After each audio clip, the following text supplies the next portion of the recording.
Bom dia, boa tarde ou boa noite, galera. Eu sou o Natanael Riedel, sou um mestrando pela Universidade Federal do Rio Grande do Sul e estou, através desse vídeo, apresentando um trabalho de uma disciplina do curso de mestrado. E o foco desse trabalho são protocolos de sincronização para redes de sensores sem fio. Nessa parte, nesses slides, eu apresento o referencial bibliográfico utilizado para a realização deste trabalho, né? Então, quem quiser ver em mais detalhes, pause o vídeo, né? No caso, volte um pouco, pause e veja os referenciais bibliográficos utilizados.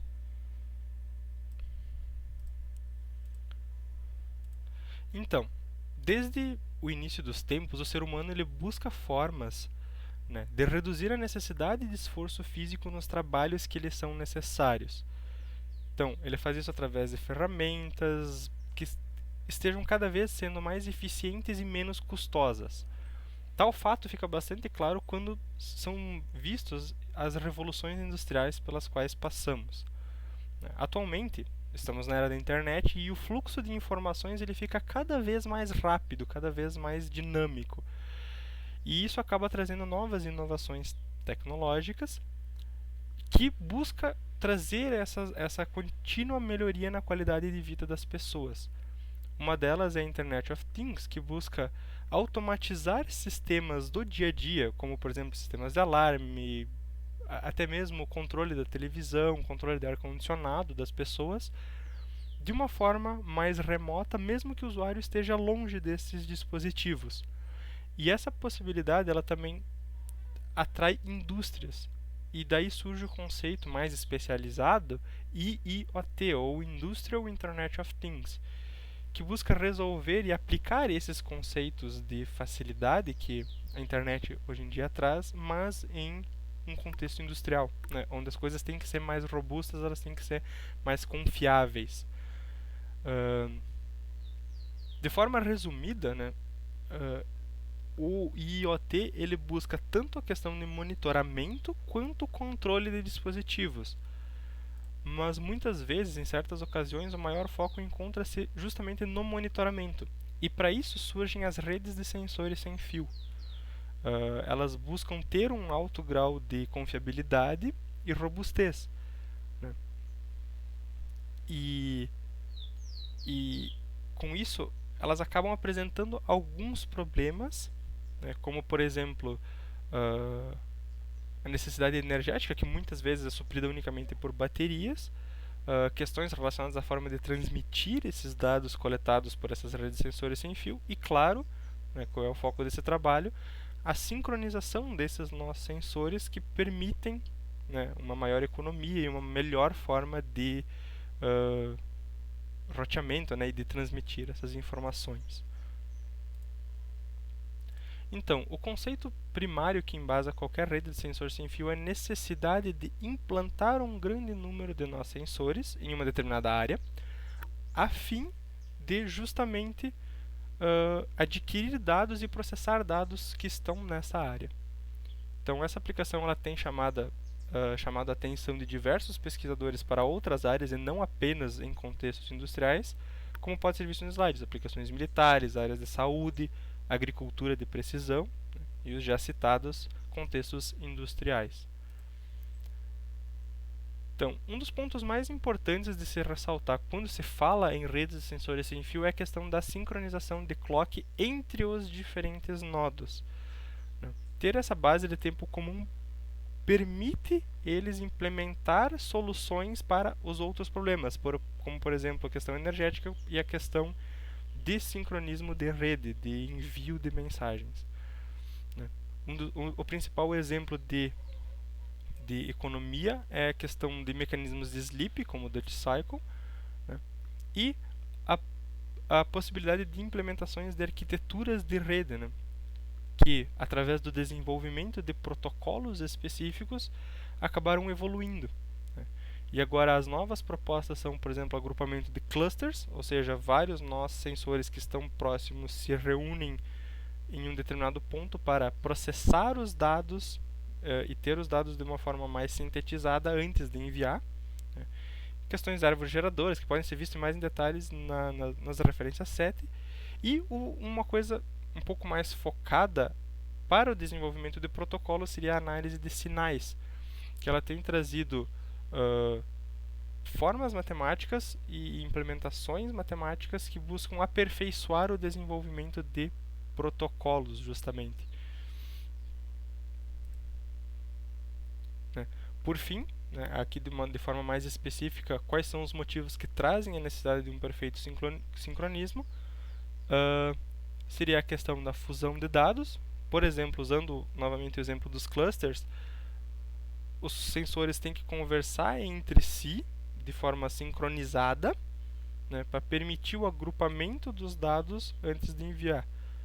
A questão da transmissão de dados diretamente relacionada com isso, você tendo um dado mais sincronizado, mais agrupado, acaba tendo muito menos consumo de rede para enviar esse dado. E isso tudo traz uma economia energética. E nesse ponto da economia energética, ressalta-se a questão do Dutch Cycle, que é a possibilidade dos nossos sensores entrarem em modo sleep. Então, falando a respeito dos sensores. Cada nó sensor individual possui o seu próprio relógio, o seu próprio clock. De forma idealizada, o clock ele deveria ser uma réplica do tempo real. Ele deveria se comportar, conforme a linha pontilhada aqui no gráfico, de forma similar ao tempo real. Então, proporção de 1 para 1. 1 minuto em tempo real, 1 minuto no clock. Porém, como é um sistema físico, um sistema mecânico, ele está sujeito a imperfeições. Então, alguns problemas que podem ser apresentados dessa forma são imperfeições no oscilador, temperatura muito elevada, pressão atmosférica, mudanças nas tensões fornecidas pela bateria. Tudo isso acaba gerando problemas que são sintetizados através dessa segunda fórmula.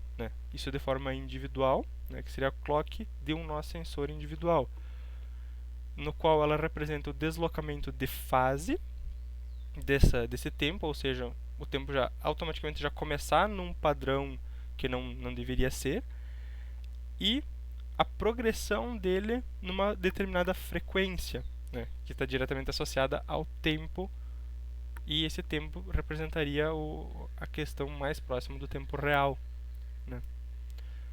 Porém, como você está falando em uma rede, esses nós eles têm que ser sincronizados.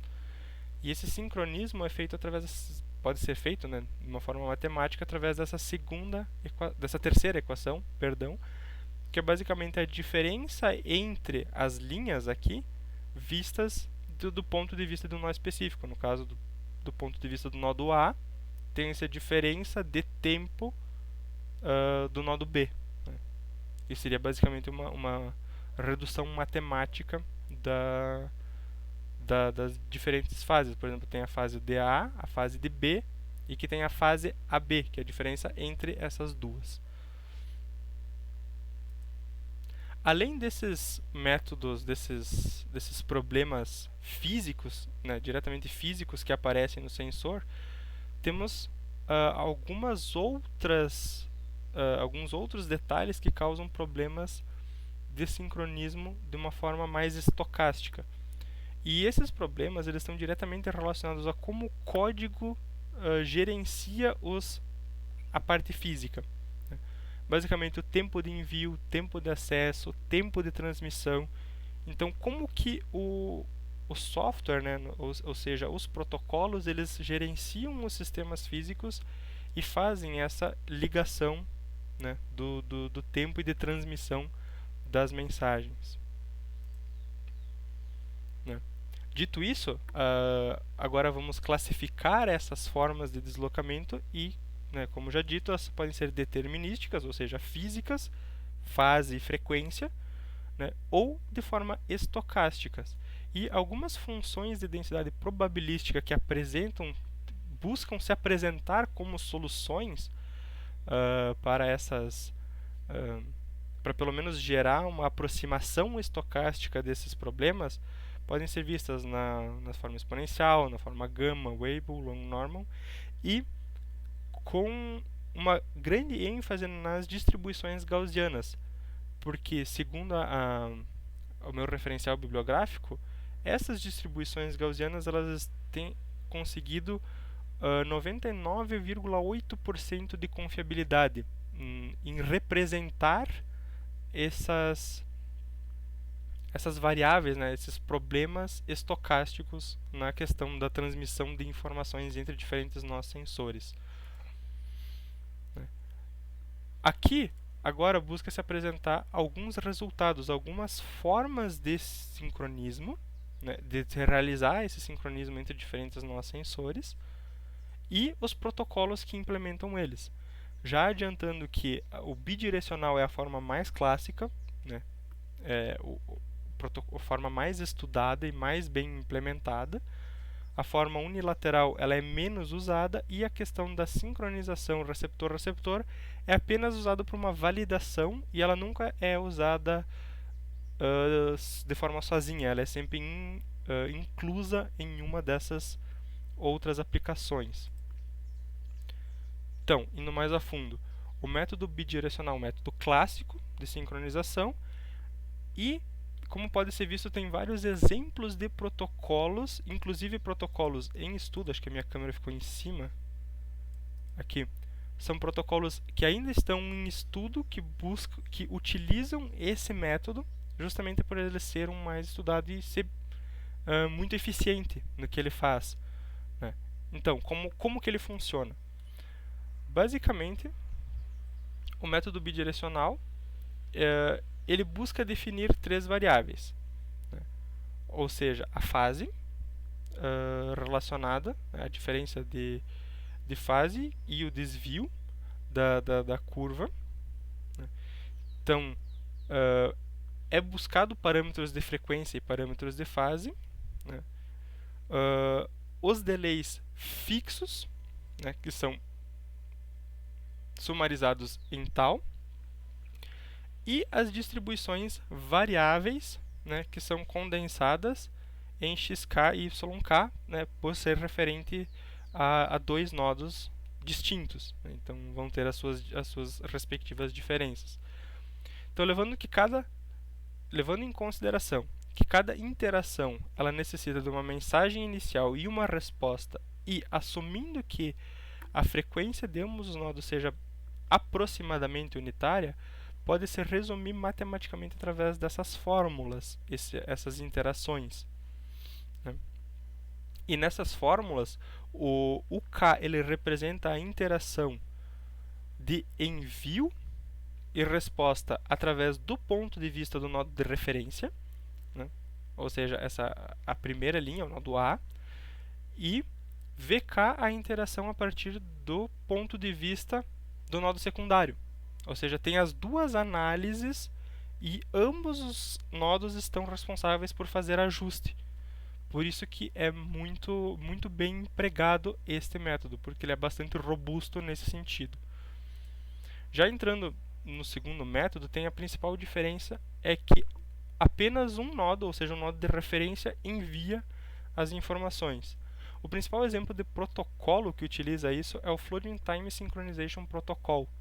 Ou seja, um único nodo flodando, enchendo, inundando a rede com informações de tempo para que os nodos secundários façam o seu próprio ajuste. Né? E isso em decorrência dessas informações prévias enviadas.